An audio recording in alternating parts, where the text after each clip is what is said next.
Science का structure of atom chapter पढ़ रहे थे। हमारा चैप्टर लगभग कंप्लीट हो गया था। आज हम इस चैप्टर की एनसीईआरटी सॉल्यूशन करेंगे। अब जो हमारी एनसीईआरटी की बुक है क्लास 9 की, उसका पहला जो क्वेश्चन है बुक एक्सरसाइज का पहला क्वेश्चन है, हमें कंपेयर करना है प्रॉपर्टीज इलेक्ट्रॉन, प्रोटॉन और न्यूट्रॉन की जो प्रॉपर्टीज होती हैं उनके बारे में बताना है। अब हमें पता है कि जो हमारा इलेक्ट्रॉन होता है उसे हम ई से डिनोट करते हैं, प्रोटॉन को पी से और न्यूट्रॉन को हम एन से डिनोट करते हैं। अब जो हमारा इलेक्ट्रॉन होता है इसके ऊपर चार्ज क्या होता है, ये नेगेटिवली चार्ज होते हैं, ये पॉजिटिवली, और इनके ऊपर तो कोई चार्ज नहीं होता। इलेक्ट्रॉन का जो चार्ज होता है वो माइनस के 1.6 into 10 to the power minus के 19 कूलम। प्रोटॉन का पॉजिटिव होता है 1.6 into 10 to the power minus 19 coulomb, और न्यूट्रॉन पे कोई चार्ज नहीं होता है।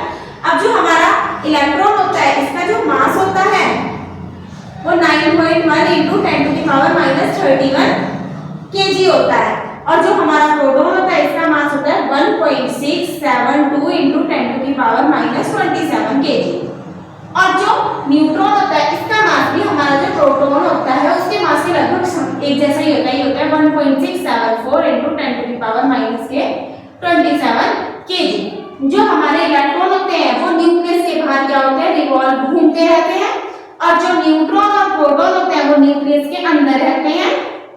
और न्यूट्रॉन और प्रोटॉन कहाँ रहते हैं, न्यूक्लियस के अंदर रहते हैं, और दोनों को कंबाइन करके हम क्या बोलते हैं, न्यूक्लियॉन भी बोलते हैं। और जो हमारे न्यूट्रॉन और प्रोटॉन होते हैं इनको आपस में अगर हम प्लस करते हैं तो इससे हमारा क्या बनता है, एटॉमिक मास भी बनता है। अब इसके बाद जो हमारा एनसीईआरटी का सेकंड क्वेश्चन है वो है हमें लिमिटेशंस बतानी है जे थॉमसन के एटॉमिक मॉडल की। अब जो जे थॉमसन थे उनका जो एटॉमिक मॉडल था, अब क्या था, जो हमारा जे थॉमसन था उसके मॉडल की हमें लिमिटेशंस बतानी है। जो जे थॉमसन थे उन्होंने इलेक्ट्रॉन प्लम फ्लोटिंग मॉडल दिया था, जिसमें क्या होते हैं, जो हमारा हमने तरबूज के मॉडल से समझा था, पॉजिटिव पार्ट हमारा क्या होता है, प्रोटॉन होते हैं, और नेगेटिव पार्ट क्या होता है, हमारा इलेक्ट्रॉन होते हैं जो उस प्रोटॉन के अंदर एम्बेडेड रहते हैं। लेकिन जे थॉमसन ने ये बोल दिया था कि जो इलेक्ट्रॉन और प्रोटॉन होते हैं वो इलेक्ट्रिकली न्यूट्रल होते हैं, पर ऐसा नहीं होता, ये उसकी क्या थी, लिमिटेशन थी। अब जो हमारा थर्ड क्वेश्चन है लिमिटेशन ऑफ रदरफोर्ड। जो हमारा रदरफोर्ड का मॉडल है उसकी लिमिटेशंस क्या थी। जो रदरफोर्ड का मॉडल था उसकी लिमिटेशन ये थी कि जो रदरफोर्ड थे वो ये चीज डिस्क्राइब नहीं कर पाए थे कि अगर जो हमारे एटम है अगर वो गोल गोल घूम रहे हैं और वो लगातार एनर्जी का लॉस कर रहे हैं तो एंड में वो न्यूक्लियस के अंदर गिर जाने चाहिए, पर वो जो हमारे इलेक्ट्रॉन है वो रिवॉल्व करते हुए न्यूक्लियस के अंदर नहीं गिरते हैं, तो ऐसा क्यों नहीं होता, और ये स्पेक्ट्रम के बारे में भी नहीं बता पाए थे। अब इसके बाद जो हमारा एनसीईआरटी का नेक्स्ट क्वेश्चन है उसमें डिस्क्राइब अ बोर मॉडल। जो बोर का एटॉमिक मॉडल है उसको डिस्क्राइब करना है। जो बोर नाम के साइंटिस्ट थे उन्होंने जो रदरफोर्ड के मॉडल की जो लिमिटेशन थी उसको दूर करके अपना एटॉमिक मॉडल दिया था। अब उन्होंने क्या बताया था, अपने एटॉमिक मॉडल के अंदर क्या बताया था कि जो हमारे इलेक्ट्रॉन होते हैं वो कुछ ही ऑर्बिट में घूमते हैं, और वो जो ऑर्बिट में घूमते हैं उनमें फिक्स इलेक्ट्रॉन होते हैं, वो ना तो एनर्जी को लेते हैं ना देते हैं। नॉर्मल एनर्जी से वो क्या होते हैं, उस न्यूक्लियस के चारों तरफ कुछ ऑर्बिट में घूमते रहते हैं, जिसमें फिक्स अमाउंट में इलेक्ट्रॉन होते हैं, के एल एम एन शेल होती है, के शेल में 2 इलेक्ट्रॉन होते हैं, एल शेल में 8 और एम में 18 इलेक्ट्रॉन होते हैं, और के एल एन में 32 इलेक्ट्रॉन क्या होते हैं, घूमते रहते हैं। अब हम इन तीनों जो हमारे मॉडल है इनकी लिमिटेशन और कमियां देखेंगे। मैं आपको दिखाती हूँ कि जो बोर और क्या कहते हैं, अब क्या होता है, हमने जे थॉमसन की मॉडल की लिमिटेशन के बारे में समझा था। उसमें क्या था, जो इलेक्ट्रॉन होते हैं embedded all over the positive charge, electron होते हैं वो एम्बेडेड रहते हैं all over the positive charge. But जब दूसरे साइंटिस्ट ने एक्सपेरिमेंट किया तो उन्होंने बताया कि जो प्रोटॉन होते हैं प्रेजेंट इन द सेंटर, जो प्रोटॉन होते हैं वो खाली सेंटर में होते हैं, और इलेक्ट्रॉन क्या होते हैं, रिवॉल्व करते रहते हैं, ऑर्बिट में चारों तरफ घूमते रहते हैं। और जो रदरफोर्ड थे उनके मॉडल की लिमिटेशंस क्या थी, रदरफोर्ड ने बताया था कि जो इलेक्ट्रॉन होते हैं revolving in a circular orbit, जो न्यूक्लियस के चारों तरफ सर्कुलर ऑर्बिट है, इलेक्ट्रॉन वहां पर घूमते रहते हैं। And any such particle revolve would be, जब कोई पार्टिकल घूम रहा है तो वो क्या करेगा, एक्सीलरेशन और रेडिएट एनर्जी को और एक्सीलरेशन को रेडिएट करेगा। अब क्या होगा, इससे रिवॉल्विंग इलेक्ट्रॉन जो होगा लॉस करेगा अपनी एनर्जी को, revolving electron would be loss its energy and falling finally to be the nucleus, और वो कहां गिर जाएगा, फाइनली फॉलिंग न्यूक्लियस के अंदर गिर जाएगा। बट जो एटम है वुड बी अ हाइट, इस कारण तो जाता, हाईली अनस्टेबल हो जाता, पर ऐसा नहीं होता, एटम तो स्टेबल है, इसलिए फेल हो गई। ये उसकी लिमिटेशन थी। लिमिटेशन क्या है? Electron revolving in a circular orbit around a nucleus, any such particle revolve would be undergo acceleration and radiate energy. Revolving of electron would be lost its energy and finally falling down in nucleus. And atom would be a highly unstable, but we know that atom are quite stable. अब जो हमारा board था, board नाम के scientist ने Rutherford की जो भी लिमिटेशन थी उसको दूर करके अपने एटॉमिक मॉडल दिया था। जो बोर्ड थे उन्होंने बताया था कि सेंटर में क्या होता है, न्यूक्लियस, तो पता ही चल गया था, और जो इलेक्ट्रॉन है चारों तरफ घूमते रहते हैं। अब जो ये इलेक्ट्रॉन होते हैं कुछ स्पेशल ऑर्बिट में घूमते रहते हैं and discrete it was the inside the atom, जो एटम के चारों तरफ इलेक्ट्रॉन घूमते हैं। रिवॉल्विंग ऑफ द, जब ऑर्बिट में इलेक्ट्रॉन घूमते हैं तो वो अपनी एनर्जी को लॉस या गेन नहीं करते। एंड ऑर्बिट और shell is called the energy level. जो ये ऑर्बिट और शेल होते हैं इसे क्या कहा जाता है? एनर्जी लेवल कहा जाता है। अब ये ऑर्बिट और शेल को रिप्रेजेंट किया जाता है KLMN क्लासेस से या फिर 1 2 3 4 क्लासेस से। अब इसके बाद जो हमारा एनसीईआरटी का नेक्स्ट क्वेश्चन है, ये हमने सेकंड क्वेश्चन, थर्ड क्वेश्चन और फोर्थ क्वेश्चन कर लिया। अब हमें कंपेयर करना है ऑल मॉडल बोर्स विद इस वाले चैप्टर में जो भी मॉडल है उनके बारे में बताना है। ये तीनों मॉडल थे, बोर का तो पूरा एटॉमिक मॉडल यही है, और इसने क्या कहते हैं बताया गया KLMN क्लासेस जिसमें फिक्स अमाउंट में इलेक्ट्रॉन घूमते हैं, इसमें 2, इसमें 8, 18 और 32। वो किस तरह से होता है वो हमारा नेक्स्ट क्वेश्चन है। अब जो हमारा जे थॉमसन था, जे थॉमसन ने जो मॉडल दिया था, उन्होंने क्या बताया था कि पूरे में क्या होता है, पॉजिटिव चार्ज होता है रेड वाला पार्ट, उसमें कुछ कुछ क्या होते हैं, ब्लैक वाले जो पार्ट होते हैं इलेक्ट्रॉन क्या होते हैं, एम्बेडेड रहते हैं, और वो क्या होता है, इलेक्ट्रिकली न्यूट्रल होता है। पर ऐसा नहीं होता है, लिमिटेशन ये थी। रदरफोर्ड ने क्या करा था, गोल्ड फाइल के ऊपर अपना एक्सपेरिमेंट दिया था। जो गोल्ड फाइल होती है वो सबसे थिनेस्ट मेम्ब्रेन होती है, उसमें उसने अल्फा पार्टिकल की बौछार कराई थी। अल्फा पार्टिकल क्या होते हैं, जो अल्फा पार्टिकल होते हैं ये क्या होता है, पॉजिटिव चार्ज पार्टिकल होते हैं, हीलियम के जितना इनका चार्ज होता है।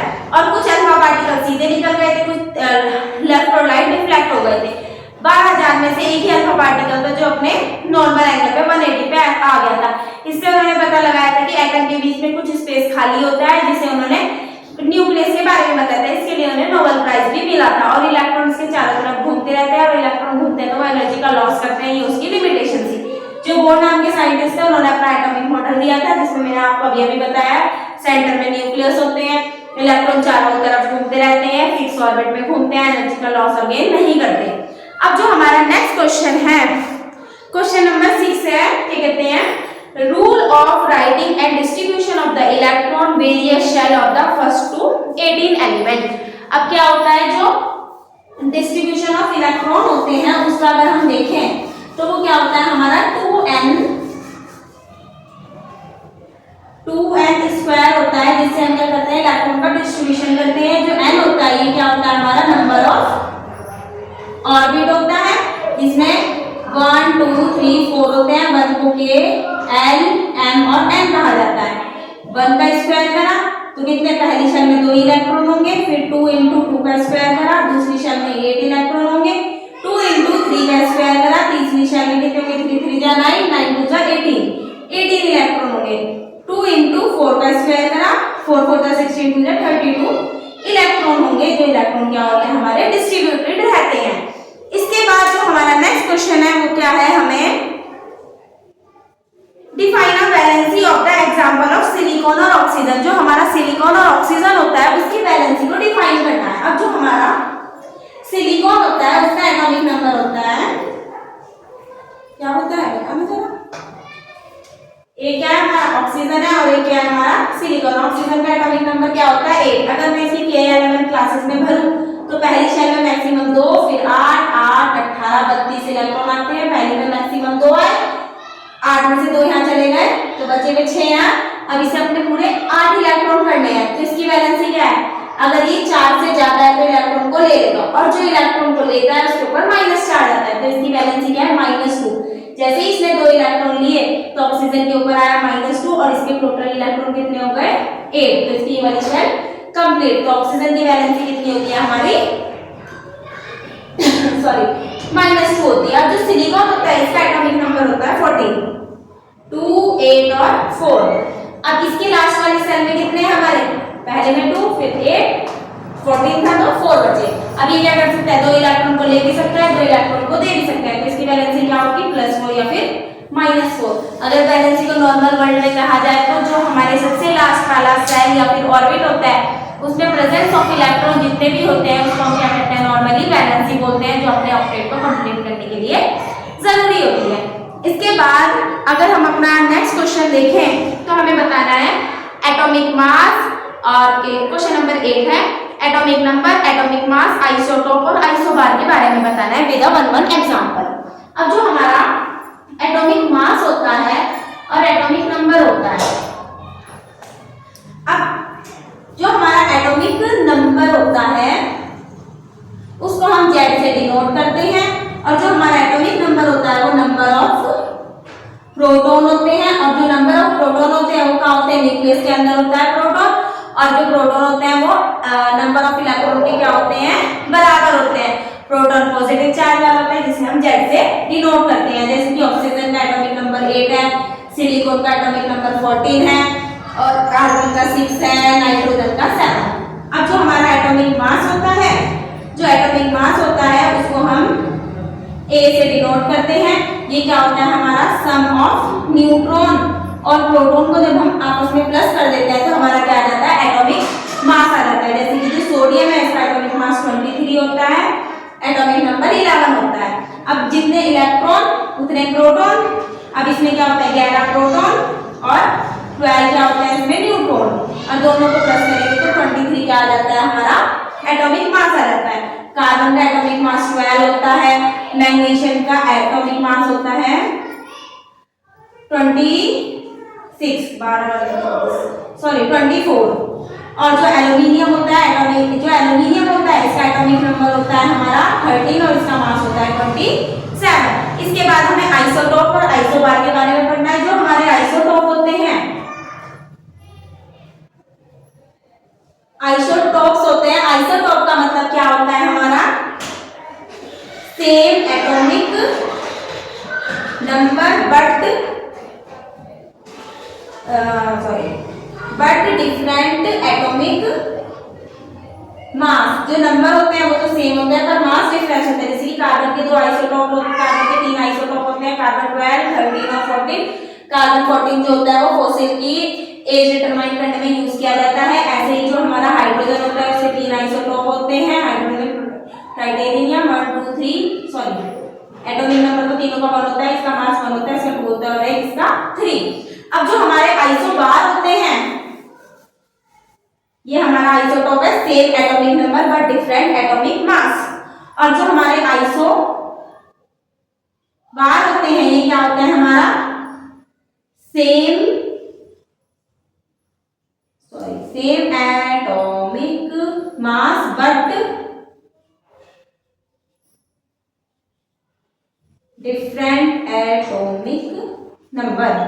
जैसे कि जो आर्गन और कैल्शियम होता है, आर्गन का नंबर 18 होता है, कैल्शियम का 20 होता है, लेकिन दोनों का जो मास होता है वो क्या होता है हमारा 14 होता है। एटॉमिक नंबर क्या होता है, नंबर ऑफ प्रोटॉन को एटॉमिक नंबर कहा जाता है जिसे हम Z से डिनोट करते हैं। और जो हमारा एटॉमिक मास होता है वो क्या होता है, सम ऑफ न्यूट्रॉन और प्रोटॉन को जब हम सम करते हैं तो हमारा एटॉमिक मास निकलता है जिसे हम A से डिनोट करते हैं।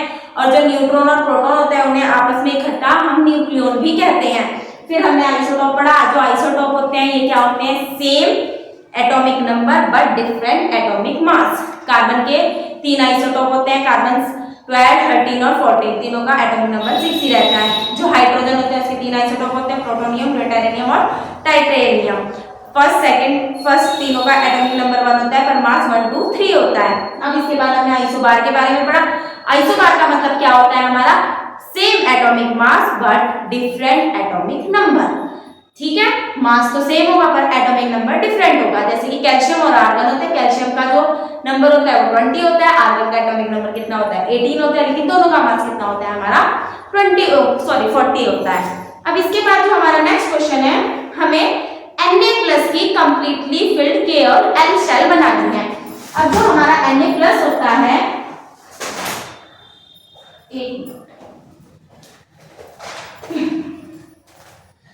Na+ की बतानी है। अब जो हमारा Na+ है मतलब कि हमारा सोडियम है। एटॉमिक नंबर 11, ये क्या पहले में कितने आएंगे 2, फिर 8, फिर 1, 8, 10 और 1 11। अब इसमें Na+ पूछा है। अब Na+ का मतलब है 2 और 8, इसमें से एक इलेक्ट्रॉन निकल गया। अगर मैं इसमें इलेक्ट्रॉन प्रोटॉन न्यूट्रॉन देखूं तो इसमें कितने हैं, एटॉमिक नंबर जितने प्रोटॉन होते हैं 11, जितने प्रोटॉन उतने ही इलेक्ट्रॉन, ये भी 11, इसका मास 23 में से 11 ले तो 12 इसका न्यूट्रॉन आया। और इसका अगर मैं इलेक्ट्रॉन देखूं प्रोटॉन और न्यूट्रॉन, एटॉमिक नंबर तो 11 ही है तो ये 11, मास ये भी 12, लेकिन इलेक्ट्रॉन इसके 11 नहीं होंगे 10 होंगे, क्योंकि इसने एक इलेक्ट्रॉन का क्या कर दिया, लॉस कर दिया। अब इसके बाद जो हमारा अगला क्वेश्चन है वो क्या है, हमें क्या करना है, bromine atom and available to be the, question number 10 है ये, available to be the form 2 isotope. जो ब्रोमीन है उसके हमारे पास 2 आइसोटोप है। Calculate the average atomic mass, हमें इनका एवरेज एटॉमिक मास को क्या करना है, कैलकुलेट करना। अब जो हमारा एनसीईआरटी का नेक्स्ट क्वेश्चन है उसके अंदर क्या था, जो हमारा क्वेश्चन नंबर 10 था, bromine atom was be the form to be the, bromine के हमें 2 आइसोटोप दिए गए हैं। अब वो जो आइसोटोप है वो क्या है, एक है हमारा Br35 और 79, जो कितना है 49.7% है, और जो सेकंड वाला है वो क्या है Br35 और 81, और ये क्या है हमारा 50.3% है। अब जो 50.3% है, अगर मैंने इसमें से क्या करा, अब हमें इसका क्या बताना है, एवरेज एटॉमिक मास बताना है, जो कि हमारा एटॉमिक नंबर है। अब हमने सबसे पहले क्या करा, इसकी परसेंटेज थी, नॉर्मली हमने इसे परसेंटेज में लिया, अपॉन में परसेंटेज हटाने के लिए 100 ले लिया। 79 इसका मास है और इसका मास कितना है हमारा 81 है, दोनों का 79 मल्टीप्लाई जितनी परसेंटेज दे रखी है वो, इस परसेंटेज को हटाने के लिए 100 से डिवाइड किया, सेम यहाँ पे। अब मैंने जब कैलकुलेशन करी तो मैंने इस 7 को नहीं माना, 49 की जो मेरा 49 है इसको मैंने लेट सपोज 50 मान लिया, और यहाँ पे भी 50.3 को 50 मान के 100 से डिवाइड करा। अभी करा 2 आया, इसको इससे करा 2। अब 2 को जब मैं 79 से डिवाइड करूंगी तो मेरा आएगा 39.5, 2 को 81 से डिवाइड करूंगी तो आएगा 40.5। अब अगर मैं इन दोनों को प्लस करूंगी तो प्लस करने के बाद जो मेरा आंसर आएगा वो लगभग आएगा 39.5, 41, 10 और 1 8, तो ये लगभग आंसर कितना आएगा 80, जो हमारा मेन आंसर है। अब इसके बाद जो हमारा अगला क्वेश्चन है, एवरेज एटॉमिक मास बताना है। सैंपल दे रखा है, कोई एक्स है, 16.2 यू है, परसेंटेज 2 आइसोटोप की परसेंटेज दे रखी है, x 16/18 और x 18। अब मैंने क्या करा, जो मेरा x 8/16 है इसे तो मैंने x मान लिया, और जो इसके परसेंटेज जो दूसरे वाला है उसे 100 माइनस x मान लिया। अब ये 16x/100 लिख दिया परसेंटेज में, प्लस जो मेरा दूसरे वाला है वो 18 100 माइनस x, इसको x माना तो दूसरे को 100 माइनस x डिवाइड बाय 100, और टोटल कितना है 16.2। सेम है, इसकी इससे मल्टीप्लाई करी 16x/100, अब इसकी इसके साथ दोनों के साथ हुई तो 1800 minus 18x divide by 100 equal to 16.2।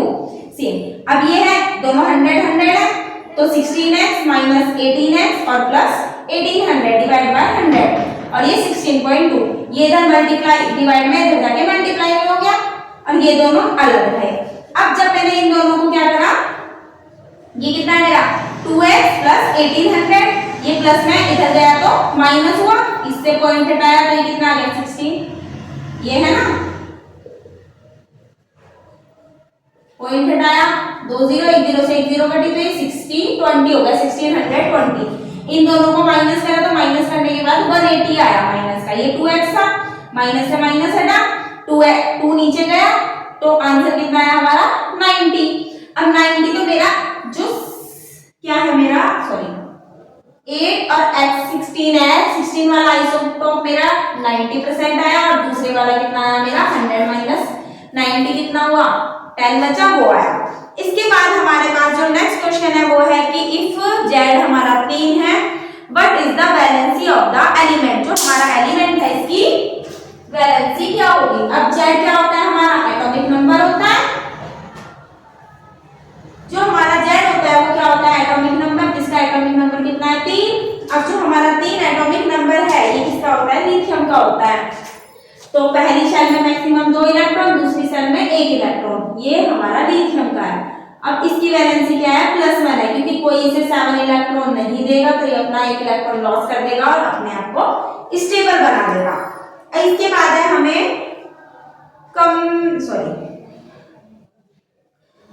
Nuclei of the 2 atomic species है X और Y है, गिवन प्रोटॉन और न्यूट्रॉन दे रखे हैं, हमें इनका मास नंबर बताना है। X और Y का 2 स्पीसीज दे रखी हैं। अब जो हमारा मास है वो बताने के लिए हम क्या करेंगे, ये हमारा क्वेश्चन नंबर 13 है। प्रोटॉन और न्यूट्रॉन दे रखे हैं X और Y, ये 6 है, ये भी 6 है, ये 6 है और ये 18। प्रोटॉन और न्यूट्रॉन को प्लस करते हैं तो एटॉमिक मास आ जाता है हमारा। तो इसका मास आया 12, इसका मास कितना आया 14, ठीक है।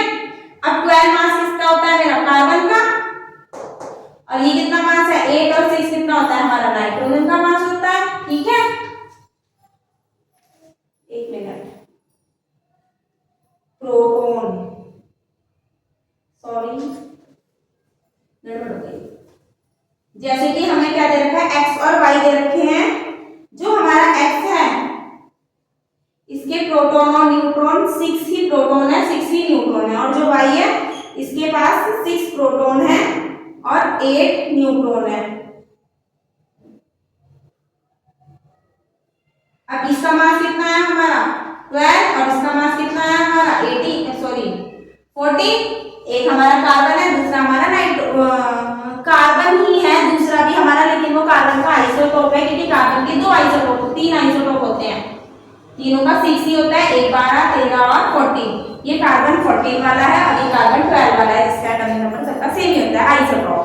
इसके बाद हमें बताना है कि ट्रू और फॉल्स स्टेटमेंट बतानी है। Question number 14, J Thomson propose a nucleus in the atom only. Nucleus J Thomson ने तो न्यूक्लियस बताया नहीं, तो ये स्टेटमेंट क्या है, गलत। रदरफोर्ड ने बताया था।